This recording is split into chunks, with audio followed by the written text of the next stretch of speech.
Hi everyone, welcome to the shack. So this is NADARS Rally 2024 purchase number 2, the Amstrad 6011 multi-band receiver, complete with the Citizens band coverage. I mean, almost identical to the Sterling International variant that I purchased with this radio. So the Sterling International radio was £6. This was also £6 because I bought them together from the same vendor for £12. The overall condition of this Amstrad variant is slightly worse, I would say, than the Sterling International, but the perspex glass over the tuning dial is in much better condition. Someone suggested, why don't I sort of strip them down and make one good radio out of both, but for the sake of improving the aesthetics of a £6 radio, I haven't really got the time, and it's probably not really worth the effort. Both in full working order. This is the version, the variant of this receiver that I bought when I was a kid, when I was a teenager, after I passed my exams when I was 16.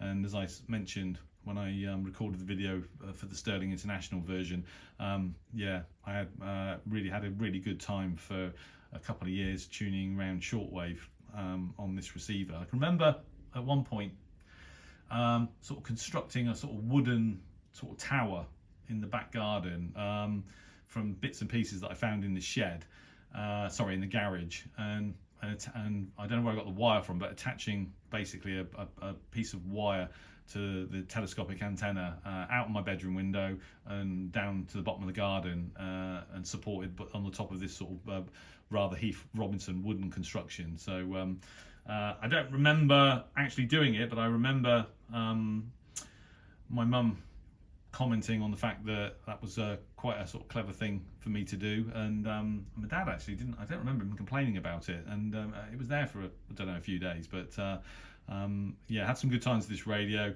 and then I left home and I didn't buy another shortwave radio until about 88 or 89, when I bought the Sangean ATS 803A, which I think they were $99.99 in like Curry's.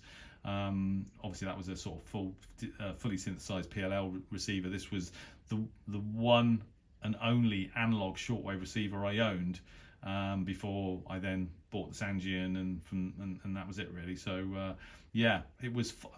I'm pretty sure that they were £40 in Argos, but I think mine came from my mum had the Littlewoods catalogue. Some of the older people will remember that, and it was in the Littlewoods catalogue for £40 as well. So I think for ease, she ordered it from there, and I can't remember. I can remember the day it arrived because I think my brother went home for his dinner at lunchtime. Went home for lunch, and he came back and told me that it had arrived. So I knew it would be there waiting for me when I got home the day that it arrived. So I was obviously excited because I can actually remember that now, and it's many years later. So yeah, I have an emotional attachment to these radios for that very reason.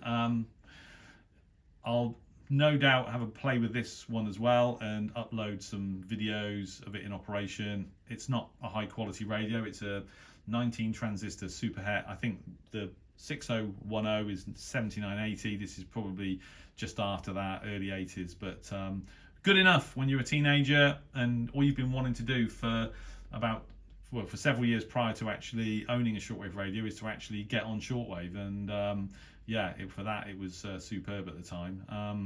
I think I won't be so impressed with its performance now, but it's kind of not really about that. It's really about owning, you know, the same radio that really sort of got me started on shortwave DXing. So there you go.